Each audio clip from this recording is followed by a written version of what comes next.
أعوذ بالله من الشيطان الرجيم. بسم الله الرحمن الرحيم.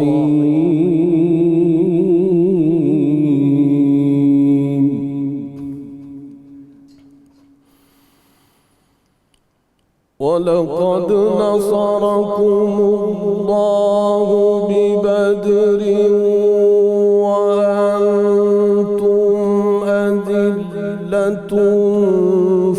فاتقوا الله لعلكم تشكرون.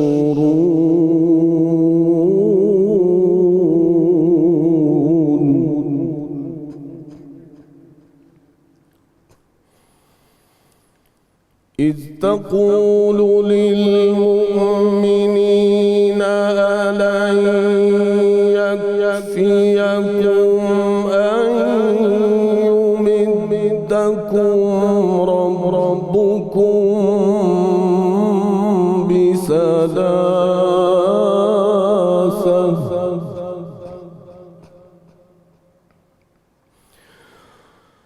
ربكم بثلاثة آلاف من الملائكة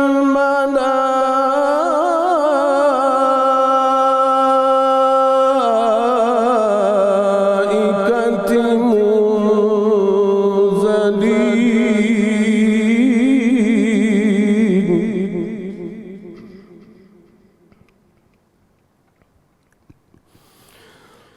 بلى إن تصبروا وتتقوا ويأتوكم من فورهم هذا يمددكم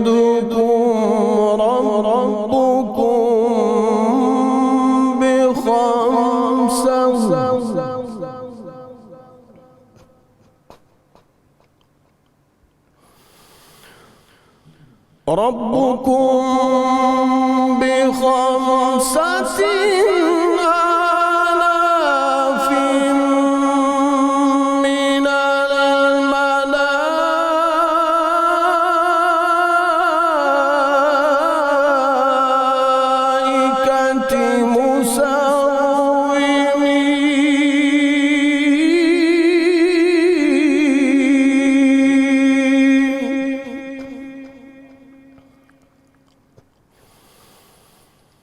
وما جعله الله إلا بشرى لكم ولتطمئن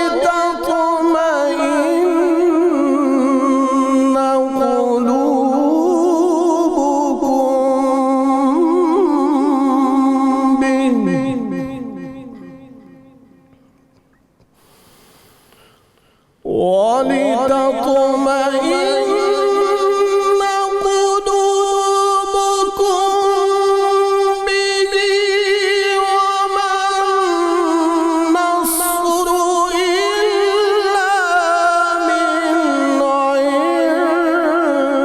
عند الله العزيز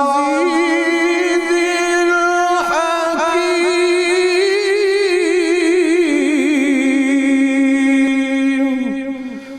صدق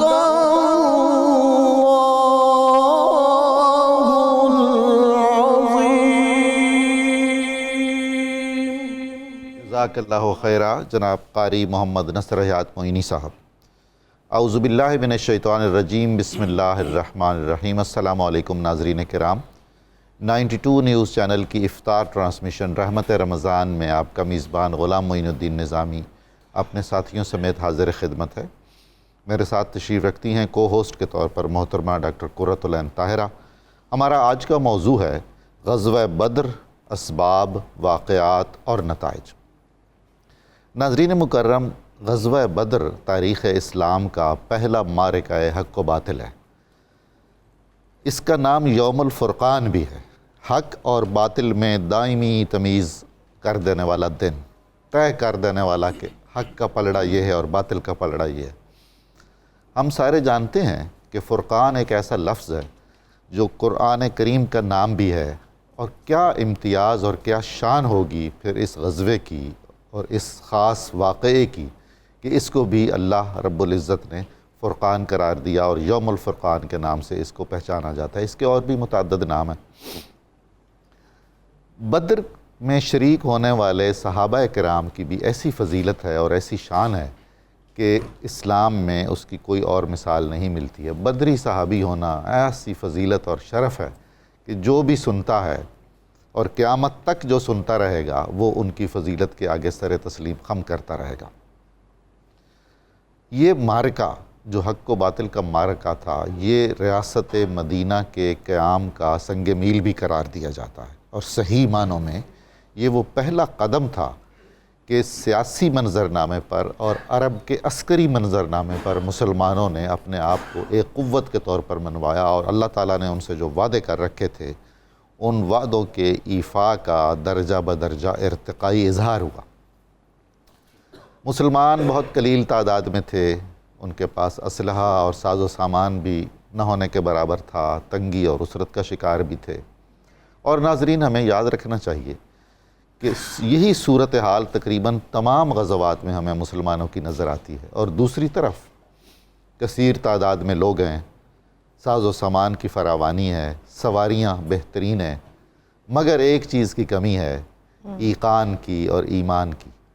یہ جو مٹھی بھر لوگ تھے، 313 عدد بھی مقدس ہے ہمارے لیے، اسی لیے کہ اصحاب بدر کی تعداد 313 تھی۔ ان کے پاس اللہ پر ایمان تھا، رسول کریم صلی اللہ علیہ وآلہ وسلم کی ذات والا صفات پر یقین تھا، بھروسہ تھا، اور جہاں ایمان ایقان ہوتا ہے وہاں دوسری چیزیں بے معنی ہو کر رہ جاتی ہیں۔ سنیے ایک شعر، اسباب جنگ بدر سے یہ راز کھل گیا، اسباب جنگ بدر سے یہ راز کھل گیا، جذبوں پہ انحصار ہے فتح و شکست کا۔ اگر ہم ظاہری طور پر تقابل کریں تو کوئی تقابل ہی نہیں بنتا ہے۔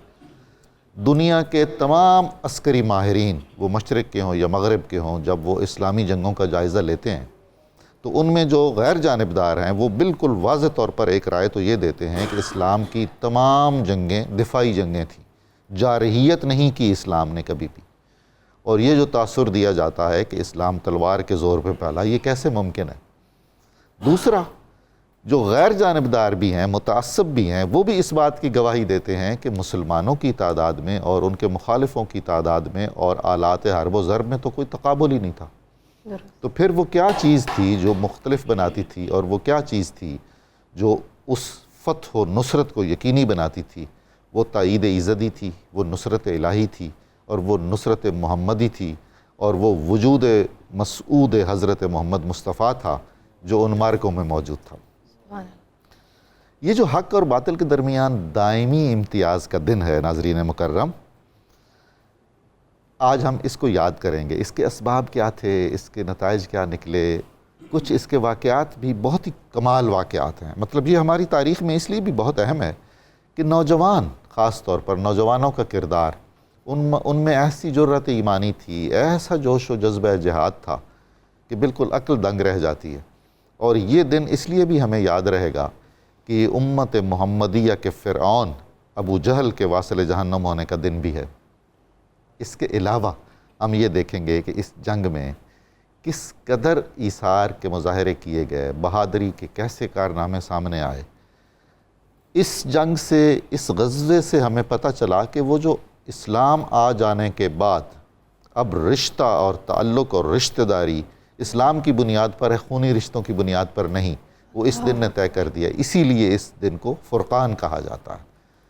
مسلمانوں نے، کثیر تعداد میں مسلمانوں نے اپنے قریبی ترین رشتہ داروں کے سامنے آئے، مد مقابل آئے اور ان کو پچھاڑا اور ان کو قتل کیا۔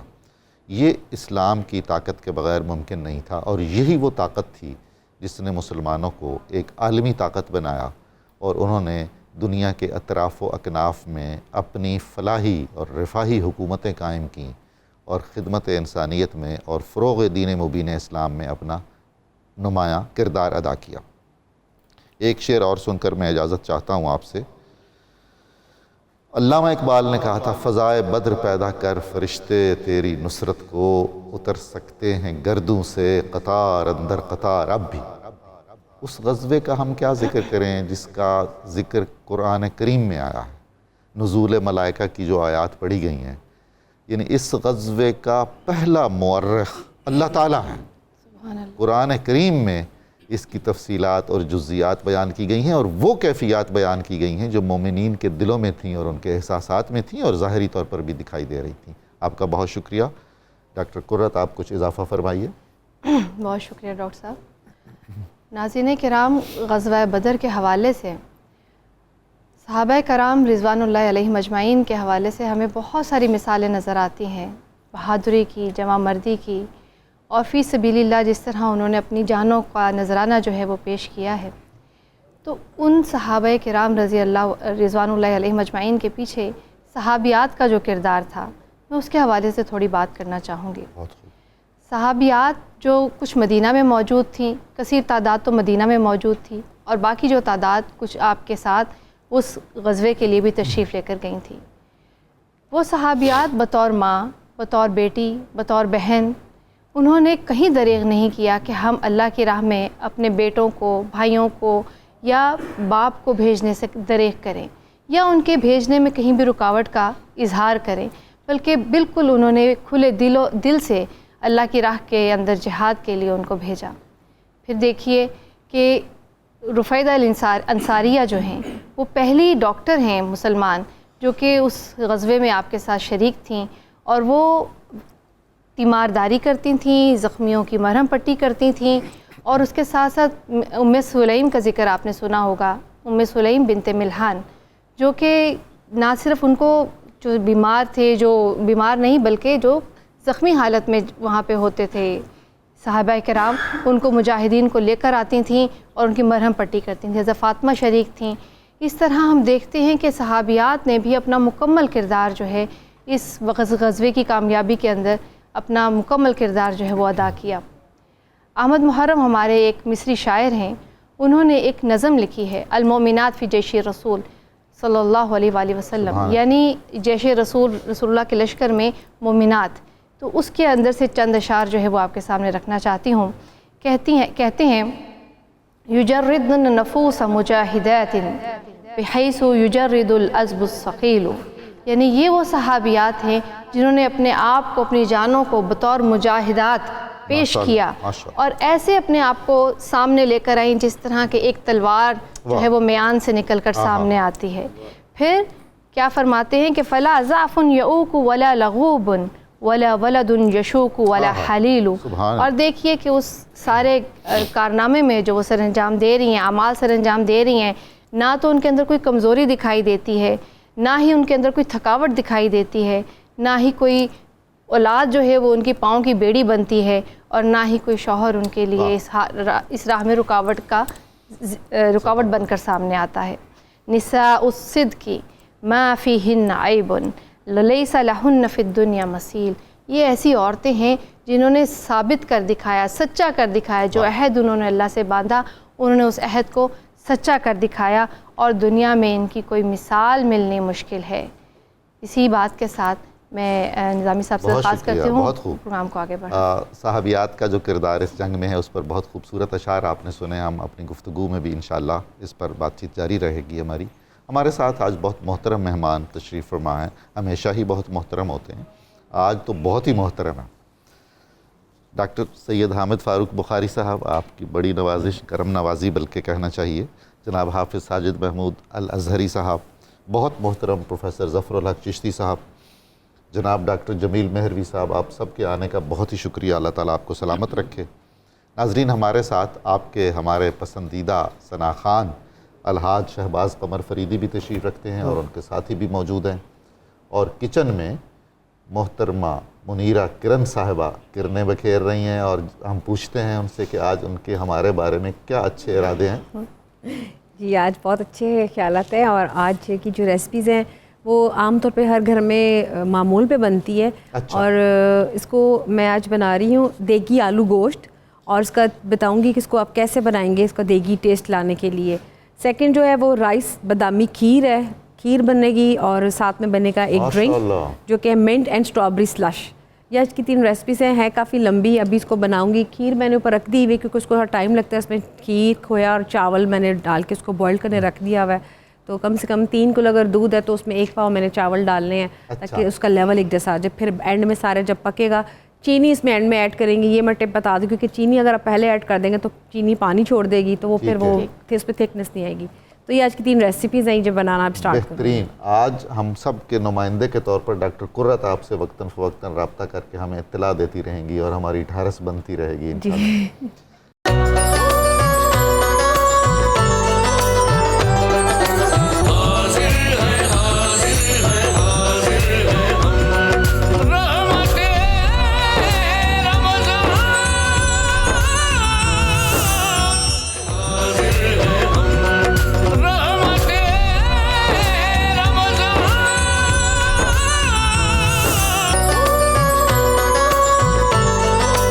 ویلکم بیک ناظرین.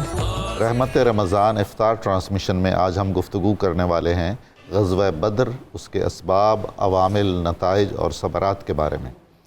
محترم بخاری صاحب، غزوہ بدر کا پس منظر کیا ہے اور اس میں رسول کریم صلی اللہ علیہ وآلہ وسلم اور آپ کے ساتھیوں کی حکمت عملی کیسی رہی؟ بسم اللہ الرحمن الرحیم. الحمدللہ والصلاة والسلام علی رسول اللہ وعلی آلہ وصحبہ اجمعین. حضور والا، جس طرح آپ نے خود بھی ارشاد فرمایا انٹرو میں کہ یہ یوم الفرقان ہے. یہ صرف ایک جنگ نہیں تھی. جنگیں تو بعد میں بھی ہوتی رہیں، آج تک ہوتی رہیں، پہلے بھی ہیں، بعد میں بھی ہوں گی. لیکن آج کا دن بہت مبارک ہے جس نے حق اور باطل میں فرق قائم کر دیا. تو ہمیں یہ سمجھنا ہے کہ مکہ ظاہری طور پہ 6 سال بعد میں فتح ہوا ہے، جی ہاں، لیکن حقیقت میں اسی دن فتح ہو گیا. سبحان اللہ سبحان اللہ. مکے والے مفتوح ہو کے آئے تھے رسول اکرم کے قدموں میں. تو یہ آج کا وہ مبارک دن ہے. اگر ہم اس کے پس منظر کی بات کرتے ہیں تو وہاں بہت ساری ایسی چیزیں ہیں جو سمجھنے کے لائق ہیں. جی، کیونکہ آج بعض اوقات اسلام کا چہرہ بڑے بھیانک انداز سے پیش کیا جاتا ہے کہ اسلام شاید تلوار کے زور پہ پھیلا ہے یا جنگوں پہ بہت سارے ظلم ہوئے ہیں. بنیادی طور پہ اسلام نے جنگ کرنے کی اجازت صرف 3 صورتوں میں دی ہے. جی، پہلا تو آپ کا سیلف ڈیفنس ہے، بالکل، حق کے دفاع میں آپ جنگ کر سکتے ہیں. دوسرا یہ ہے کہ آپ مظلوم ہیں تو اس صورت میں آپ نکل سکتے ہیں. اور تیسرا دین اسلام کے تحفظ کے لیے آپ کو نکلنا ہوگا. اگر ہم ان تینوں صورتوں کو جمع کر دیں تو وہ بھی بہرحال دین اسلام کا تحفظ ہی بنتا ہے. کیونکہ بندہ مومن کے لیے جس طرح آپ نے ارشاد فرمایا آج کا دن وہ ہے کہ جب اپنے ہی خون کے رشتوں کے ساتھ لڑائی ہو رہی ہے اور سارے صحابہ اکرام قرآن پاک کی آیت مبارکہ پہ عمل کرتے نظر آتے ہیں کہ قُلْ إِنْ كَانَ آبَاؤُكُمْ وَأَبْنَاؤُكُمْ وَإِخْوَانُكُمْ وَأَزْوَاجُكُمْ وَعَشِيرَتُكُمْ وَأَمْوَالٌ اقْتَرَفْتُمُوهَا وَتِجَارَةٌ تَخْشَوْنَ كَسَادَهَا وَمَسَاكِنُ تَرْضَوْنَهَا أَحَبَّ إِلَيْكُم مِّنَ اللَّهِ وَرَسُولِهِ وَجِهَادٍ فِي سَبِيلِهِ فَتَرَبَّصُوا حَتَّى يَأْتِيَ اللَّهُ بِأَمْرِهِ. ارشاد فرمایا اپنے باپ سے بڑھ کے، اولاد سے بڑھ کے، ازواج سے بڑھ کے، بھائیوں سے بڑھ کے، رشتہ داروں سے بڑھ کے، تجارت سے بڑھ کے، جن گھروں میں رہتے ان سے بڑھ کے جب تک محبت نہیں کرو گے اللہ اور اس کے رسول سے تمہارا ایمان مکمل نہیں ہو سکتا. تو بدر کے میدان میں صحابہ نے یہی تو ثابت کیا ہے کہ ہم رسول اکرم کی ذات سے، کائنات کی ہر چیز سے بڑھ کے محبت کرتے ہیں. تو اس کا جب ہم پس منظر دیکھتے ہیں تو سب سے پہلے ہمیں وہ مظالم یاد کرنے چاہیے جو مکے والوں نے ان صحابہ اکرام پہ ڈھائے ہیں. شاید ہم بھول گئے ہوں، حضرت سیدنا بلال تو نہیں بھولے ہوں گے، حضرت عمار تو نہیں بھولے ہوں گے، جناب صہیب رومی نے جس کیفیت میں ہجرت کی ہے وہ تو نہیں بھولے ہوں گے، حضرت سیدنا صدیق اکبر تو نہیں بھولے ہوں گے، مولا کائنات شیر خدا حضرت سیدنا ابو طالب، جناب خدیجہ الکبریٰ، ان ہستیوں نے یہ سب کچھ برداشت کیا ہے. اور اس وقت تک ابھی حکم نہیں تھا، آپ نے اسی کیفیت میں رہنا ہے کہ ان چیزوں کو برداشت کرنا. ورنہ اللہ کا پیارا پیغمبر اس پیارے وجود کے ساتھ طائف جاتا ہے اور پتھر کھا کے واپس آتا ہے، اور پھر بھی رسول اکرم ہاتھ اٹھا کے کہتے ہیں مولا انہیں رحمت ہی عطا فرما دے، انہیں ہدایت ہی عطا فرما دے. یہ سب کچھ ہو رہا تھا. تو بدر کے دن کو 2 ہجری 17 رمضان کو سمجھنے کے لیے اسلام کے پہلے 15 سال کا تواتر کے ساتھ مطالعہ کرنا ہوگا. شیب ابی طالب میں پتے کھانے والوں کو دیکھنا ہوگا. اس کیفیت میں جن ہستیوں نے بعد میں قربانیاں دی ہیں، جان آفری کے سپرد کی ہے، ان ساری چیزوں کو سمجھنا ہوگا. تو اسلام اپنے دفاع کے حق کے لیے اٹھا ہے. ایک خاص وقت آیا، میرے رب نے اس وقت پہ اپنے رسول کو اجازت دی اور قرآن میں ارشاد فرمایا اُذِنَ لِلَّذِينَ يُقَاتَلُونَ بِأَنَّهُمْ ظُلِمُوا. وَإِنَّ اللَّهَ عَلَى نَصْرِهِمْ لَقَدِيرٌ. کیا بات؟ جنگ کرنے کی اجازت صرف اس کیفیت میں دی جاتی ہے کہ جب آپ پہ ظلم کیا جاتا ہے اور ظلم اپنی حد سے بڑھتا ہے. جی. اب دنیا کا کوئی اصول، کوئی ضابطہ، کوئی قانون، کہیں تو اجازت ہوگی نا مظلوم کو بھی اپنا حق کا دفاع کرنے کے لیے، آگے بڑھنے کے لیے. تو ایسے ایسے ظلم ہوئے ہیں کہ تاریخ شرما جاتی ہے اور انہیں بیان کرنا ممکن نہیں ہوتا جو صحابہ کرام نے برداشت کیا ہے دار ارقم سے لے کر ہجرت کی رات تک اور پھر ہجرت کے دوران. یہ جو آج کل ایک ہے کہ جی جنگی جرائم، جنگی جرائم، جنگی جرائم، ان کو نہیں معلوم وہ ساری تاریخ، وہ کیا جرائم تھے. حد ہے. شاید کچھ لوگوں کو معلوم ہے اور وہ تجاہل عارفانہ سے کام لیتے ہیں نا، تعصب ہے. اور یہی مستشرقین کا طریقہ ہمیشہ سے رہا ہے. دوسرا سبب میں یہ عرض کرنا چاہوں گا کہ مکے سے ہجرت کر کے آقا تشریف لے آئے، مکے والوں نے پھر بھی جان نہیں چھوڑی. وہ پھر بھی کوشش یہ کر رہے تھے کہ رسول اکرم علیہ تحیۃ الثناء اور آپ کے صحابہ کرام کا وہیں سلسلہ ختم کر دیا جائے. تو وہ مکہ بیٹھ کے مدینہ میں جو ریاست قائم ہو رہی تھی، جو حقیقی ریاست مدینہ تھی، اسے ختم کرنا چاہتے تھے. لیکن اب وہ دین اسلام کی ریاست ہے، پہلی ریاست ہے، رسول اکرم قائم کر رہے ہیں تو اسے سلامت بھی رکھنا تھا. ایک اور بات ہمیں تاریخ میں ملتی ہے کہ کوئی قافلہ آ رہا تھا شام سے مشرکین کا، تو مسلمانوں نے چاہا کہ اس کا رستہ روکا جائے. تو بھئی کیوں نہ رستہ روکا جاتا؟ وہ سب کچھ تجارت کما کے لا رہے تھے اسلام کو ختم کرنے کے لیے. تو رسول اکرم نے ایک مرتبہ ہی تو چاہا وہاں روکا جائے، اور پھر روکا بھی نہیں ہے، صرف چاہا ہے، کیا نہیں ہے، ہوا نہیں ہے. اس کے سبب میں پھر بدر بپا ہوئی ہے اور پھر مسلمانوں کو میرے رب نے فتح عطا فرمائی ہے. اور میرے آقا کی حکمت عملی یہ تھی کہ آپ نے خود فیصلہ نہیں کر دیا، آپ نے مشاورت کی ہے. انصار سے مشاورت کی ہے، مہاجرین سے مشاورت کی ہے، حضرت ابوبکر سے، جناب عمر سے مشاورت کی ہے.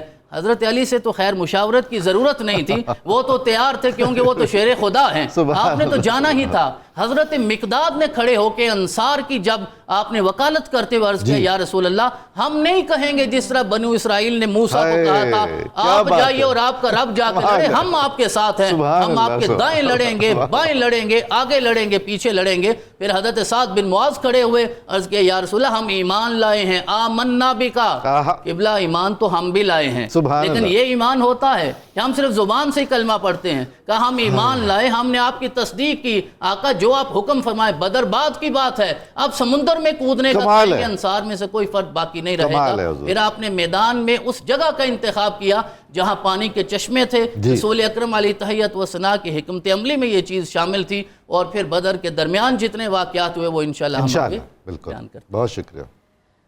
حافظ ساجد محمود الازہری صاحب، آپ ذرا بیان فرمائیے گا کہ ہم دیکھتے ہیں رسول پاک صلی اللہ علیہ وسلم کی حیات طیبہ کا جب ہم ذکر مطالعہ کرتے ہیں تو ہم دیکھتے ہیں کہ آپ نے بہت سارے غزوات جو ہیں وہ آپ نے لڑے ہیں. تو یہ جو غزوات لڑے ہیں آپ نے، اس کے پیچھے کیا وجوہات تھی؟ کیا یہ صرف دفاعی نوعیت کے تھے یا ان کے پیچھے کوئی اور بھی وجوہات کار فرما تھیں؟ تھوڑی سی وضاحت کیجیے. بہت شکریہ آپ کا. بسم اللہ الرحمن الرحیم. یہ جو سوال ہے کہ اللہ کے رسول نے جو غزوات کیے ہیں اس کی وجہ کیا تھی، اس کا جواب قرآن مجید نے خود دیا. جیسے ڈاکٹر صاحب نے قرآن مجید کی آیت تلاوت کی، اُذِنَ لِلَّذِينَ يُقَاتَلُونَ بِأَنَّهُمْ ظُلِمُوا وَإِنَّ اللَّهَ عَلَى نَصْرِهِمْ لَقَدِيرٌ.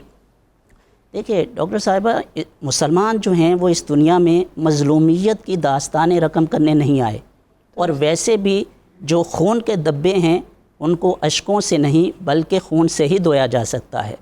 13 سال کا مکی دور ہے، اور جو کفار نے اور قریش مکہ نے جو مسلمانوں پر مظالم ڈھائے، جیسے ڈاکٹر صاحب بتا رہے تھے ان مظالم کی تفاصیل، اور یہ وہ نہیں ہے کہ جو 13 سال تک محدود رہے، اس کے بعد جب مدینہ ہجرت کر کے چلے گئے یہ سلسلہ منقطع نہیں ہوا.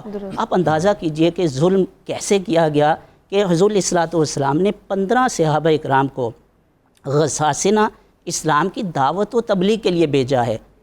14 صحابہ اکرام کو وہاں پر شہید کر دیا گیا، صرف ایک صحابی جو ہیں وہ زندہ بچ کر آئے ہیں. اور پھر سفیر کو جو حارث بن عمیر رضی اللہ تعالیٰ، یہ اسلام کے پہلے سفیر ہیں جن کو وہاں پر بطور سفیر بھیجا ہے. اور وہاں کی روایات، اسلام سے پہلے بھی یہ روایات تھی کہ سفیر کو قتل نہیں کیا جاتا تھا، ان کو بھی شہید کیا گیا.